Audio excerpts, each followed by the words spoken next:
Oi galera, tudo bem com vocês? Eu sou o João, sejam muito bem-vindos ao canal Desafios de Clio. E hoje a gente vai falar um pouquinho pro nosso retorno, nosso primeiro vídeo de 2023 e o primeiro vídeo do retorno do canal. A gente vai falar um pouquinho sobre geopolítica. O que é geopolítica, como que ela funciona, como que ela surgiu, por que que ela surgiu, qual que é o papel dos países nesse bolo aí chamado cenário internacional. Eu peço já que você, se você não é inscrito no canal, se inscreva aí embaixo, deixe o seu like, deixe o seu comentário, por favor, que isso ajuda demais. E principalmente, o nosso retorno aí, nós teremos aí vídeos semanais pra gente poder falar sobre assuntos importantes. E vamos embora. A primeira coisa que eu acho que é extremamente importante a gente definir, tá? Em questão de geopolítica, a gente não pode ser ingênuo de falar assim, ai, tal país é aliado de outro porque ele tem interesse, ele é bonzinho. Não. Temos interesses. E, na atualidade, a gente tem uma questão de interesse bilateral, né? Temos vários exemplos desse tipo de questão, né?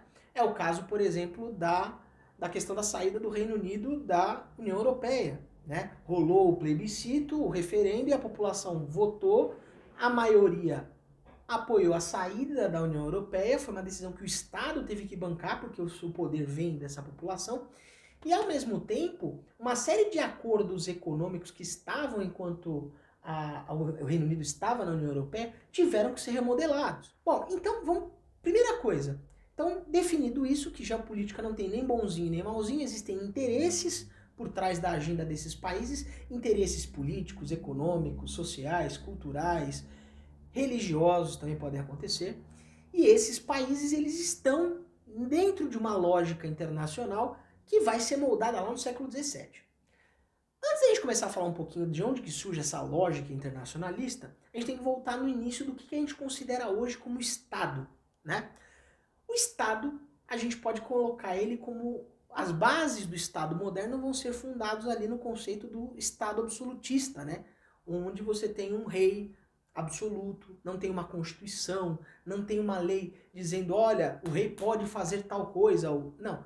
Com exceção da Inglaterra, que por conta de questão econômica, né, como a gente falou lá no vídeo, os barões ingleses, os nobres ingleses, forçaram o rei a assinar a Magna Carta em 1215, que impediram ele de fazer o que ele bem entendesse. Mas tirando esse fato, todos os outros lugares tiveram estados absolutistas mais ou menos fortes, mas que em geral uma tendência a partir do século XV até meados do século XIX, você tem estados absolutistas onde o rei acaba sendo essa figura de autoridade máxima, né? Bom, e ao mesmo tempo também o século XVI tem um outro problema, que vai misturar um pouco essa discussão, que será a questão das reformas religiosas, né? O surgimento das várias correntes cristãs diferenciadas, né? Os luteranos, os calvinistas e os anglicanos, né? Que são as três primeiras correntes ali do século XVI, até a primeira metade do século XVI, e você pega as suas outras vertentes que vieram dentro delas. Isso gera uma transformação muito grande dentro da cultura de cada país, e você teve países que ficaram extremamente divididos, né? Países que viraram protestantes, ou que se mantiveram católicos, ou que se ficaram divididos, né? Somado esses dois fatores, você vai ter uma pauta interna dos países que vai ser muito importante, a pauta territorial, a manutenção do território faz parte de uma das definições de Estado, né? E aí o que acontece? Os estados utilizaram-se do pretexto religioso e iniciaram um dos conflitos mais importantes da história, que não é tão falado, mas a gente tem vídeo aqui no canal, sobre a Guerra dos 30 Anos, né? Um período de 30 anos onde eles entraram em conflito. Pelo amor de Deus, eu já falei isso aqui, esses caras não ficaram há 30 anos dando borrachada um no outro. Tá? Você tem as fases da guerra e você tem grandes elementos e batalhas diferenciadas. A Guerra dos 30 Anos, em resumo, né? Talvez a Guerra dos 30 Anos mereça um vídeo extra. Para fazer um resumo da Guerra dos 30 Anos, o que acontece? Você tem vários países, vários principados, vários elementos que estão nesse bolo religioso político que está acontecendo na passagem do século XVI para o XVII. E formaram-se dois grandes grupos, os países protestantes contra os países católicos, em resumo, com exceção de um país que a gente vai falar sobre ele daqui a pouco. Esse estopim acontece quando você tem a defenestração de Praga, né? Onde os emissários do imperador são jogados pela janela lá na cidade de Praga, na República Tcheca, atual República Tcheca, onde você teve uma pressão para a mudança religiosa. E isso explode essa guerra e tem vários países entram nela. Você tem uma série de países que vão entrar nesse bolo por conta de questões religiosas, mas a questão religiosa era só um pano de fundo. A questão religiosa era só uma fantasia, porque no fundo, eles estavam procurando questões territoriais, expansão de locais para rotas de comércio, né? E uma série de questões que foram legitimadas pelo discurso religioso. Perfeito? Então vamos lá. Acabando um processo de guerra, você tem a assinatura de um tratado de paz. O Tratado de Paz foi o Tratado de Westfália, assinado em 1648, e ele vai marcar, é extremamente importante, gravem isso aí com carinho. O Tratado de Westfália, ele marca o início das relações internacionais. Por quê? O Tratado de Westfália, ele vai estabelecer alguns padrões aí para a gente poder pensar algumas coisas. Tá? Primeira coisa, perde-se a importância religiosa, a interferência religiosa dentro dos interesses nacionais. A soberania nacional, a soberania do país é muito mais importante do que qualquer interesse religioso, econômico, político. O interesse do país é mais importante. Ao mesmo tempo, o Tratado de Westfália ele vai criar um padrão internacional, né? Que é o que o Raymond Aron ele vai falar que é a questão do equilíbrio de poder, né? Por quê? Dentro do Tratado de Westfália se cria toda a base do cenário internacional. Óbvio, a gente precisaria falar um pouquinho mais detalhadamente sobre isso. Mas o Tratado de Westfália vai criar alguns padrões que são 3 principais. Primeiro padrão, primeira regra, né? A primeira regra vai dizer o seguinte: todos os estados têm a sua soberania, eles têm a sua autodeterminação e cada estado é responsável pelos seus assuntos internos. Um país não pode dar pitaco no país do outro, certo? Temos exemplos aí importantes, né? O caso, por exemplo, a questão do separatismo na Catalunha, na Espanha. A França não pode simplesmente ir lá, vou mandar uma tropa para atacar os caras, para apoiar os catalães, por exemplo. Se fosse esse o caso, é um exemplo fantasioso. Eles não podem, porque isso é um assunto interno. E, de acordo com Westfália, cada país é responsável pelos seus assuntos internos. Ele tem autonomia para isso, certo? Segundo elemento, é um elemento constitutivo. O que vai dizer que é um país? A partir do momento que você tem o reconhecimento de outro país também soberano. Porque a partir do momento que ele é soberano, ele vai reconhecer a soberania do outro. O exemplo máximo é o exemplo de Kosovo, né? O país que teve um referendo para ter o separatismo no final dos anos 2000 e, ao mesmo tempo, vários países reconheceram. E o terceiro ponto é a questão do que vai declarar esse Estado, né? A teoria declarativa do Estado. É um governo, é uma população permanente, é um território e é uma população que tem uma soberania para determinar como é que é o seu governo. E, ao mesmo tempo, é um Estado que ele vai ter poder para negociar com outros países, né? Porque no direito internacional, um Estado, ele não é só o país que representa os milhares, os milhões de habitantes que existem no seu país. O Estado, ele passa a ser uma pessoa com poderes jurídicos dentro do cenário internacional. Então, ele também é reconhecido pela sua capacidade de negociação uns com os outros, né? Seja acordos unilaterais, acordos bilaterais, seja a formação de um bloco econômico para fazer acordos coletivos, isso é bem variável. E quem que vai definir essa estrutura? Vai ser a Paz de Westfália. E o último ponto para definir a Paz de Westfália é aquilo que o Kant fala sobre a questão da razão de Estado, né?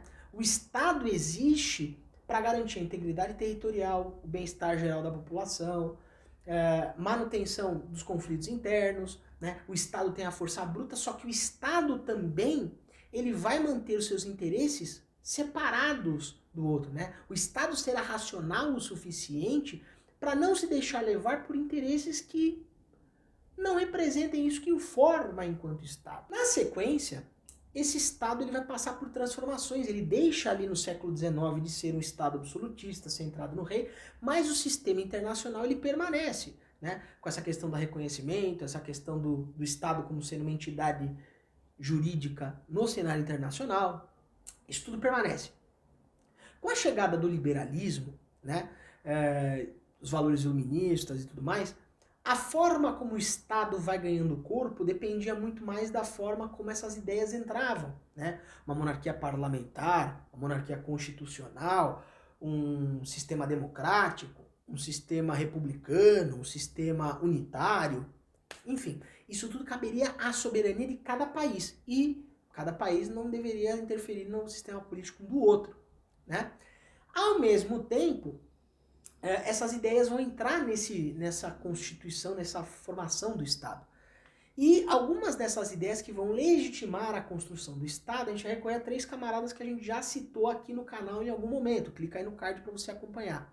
Maquiavel, né, que a função do Estado é garantir que o governante permaneça durante muito tempo e que garanta o bem-estar da população. Não no sentido republicano da palavra, mas no sentido de, se a população estiver bem, ele garante a sua própria sobrevivência no poder.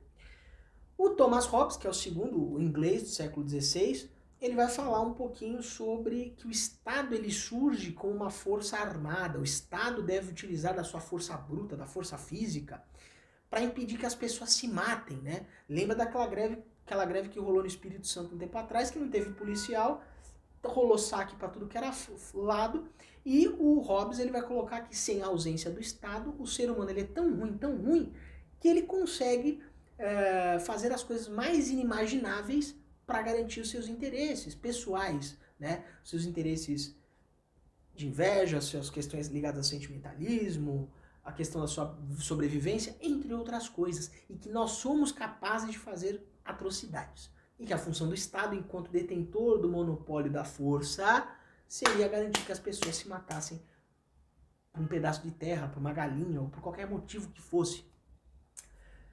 E também você tem a questão do Rousseau, né? Que o poder do Estado ele surge aí do contrato social entre aqueles que estarão compondo o governo e aqueles que não estarão compondo o governo, né? Aqueles que serão os governados. E o contrato social garantiria que as pessoas se regulamentassem e tivessem um poder de voz e de apoio em relação ao próprio governo. A gente vai ter as 2 grandes correntes internacionalistas, né? Que vão ficar marcadas aí pra gente nesse contexto. A primeira das correntes internacionalistas será a teoria realista. A teoria realista ela vai partir do princípio daquela coisa bem clássica que a gente imagina que a vida funciona nesse formato. Eu vou, enquanto país, vou me armar, vou comprar os melhores armamentos, eu vou ter as melhores tecnologias bélicas, não porque eu quero garantir somente a segurança do meu território, do meu país ou do meu povo, mas eu vou ter tudo isso porque o meu vizinho ou os meus vizinhos estão fazendo isso porque eles querem me derrubar. Né? Isso é uma linha muito que combina com a ideia do Hobbes, né? Onde o homem é o lobo do homem. Então, nesse caso, a gente poderia expandir, a gente poderia falar assim, que o Estado, né, ele se arma no sentido de prevenção, de defesa a longo prazo, e ao mesmo tempo, se ele precisar e tiver um interesse em atacar o outro, ele está pronto. Então, a corrente realista trabalha com essa ideia de armamentismo, né? Essa ideia de resolver as coisas numa resolução mais armada. Bem que eu pedi uma pastilha. Enquanto que a segunda corrente é a corrente neoliberal. Pelo amor de Deus, não vai me confundir com o neoliberalismo dos anos 70, nada a ver. A corrente internacionalista do neoliberalismo vai trabalhar com a ideia de diplomacia, de acordos bilaterais, do diálogo, da cooperação, tudo que é importante para que se evite um conflito generalizado. E essa teoria neoliberal, ela vai surgir principalmente aí no século XX com os efeitos devastadores, não só humanos, econômicos. Então, são as 2 correntes. A corrente realista, que trabalha com a questão do armamento para autodefesa e para conquista de territórios e para proteção, e ao mesmo tempo você tem a teoria neoliberal, que vai trabalhar com a ideia de negociação, o interesse econômico pauta muito mais o neoliberalismo enquanto corrente internacionalista, certo? E o Estado enquanto poder, ele começa a ser esvaziado ali nos anos 80, 90, com a chegada dessa ideia de Estado mínimo, né? Com essa ideia que vem do neoliberalismo econômico, tá? O neoliberalismo econômico ele vai trazer essa ideia de Estado mínimo, o Estado não tem que se preocupar com determinadas coisas, o indivíduo tem que ser responsável por algumas outras, o Estado não tem que ter multinacional, não tem que gastar dinheiro com o hospital, não tem que gastar com a educação, não tem que gastar nada. O indivíduo tem que ser responsável por ele mesmo. Então, a partir disso, essa ideia de esvaziamento do Estado, o Estado começa a perder um pouco aquela função de soberano, né? Não que isso excluiu, mas abriu espaço para outros atores no cenário geopolítico, né? Por exemplo, um exemplo são as questões das organizações transnacionais, né? É o caso da própria Organização das Nações Unidas, o Fundo Monetário Internacional, os BRICS, o Banco dos BRICS, o Banco Mundial, certo?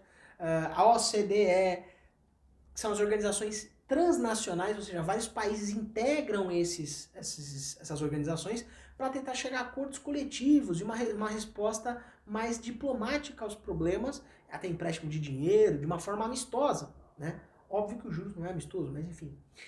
E aí você tem também a outra parte que isso abriu margem aí nos anos 90 para o surgimento de uma área específica dentro da geopolítica, que é a chamada de diplomacia corporativa, ou seja, no final da Guerra Fria, as empresas passaram a crescer ali final dos anos 90 e elas começaram a ter várias áreas de atuação, né? Não que não existissem antes, mas não só as empresas físicas, mas o investimento também passou a ser mais internacionalizado.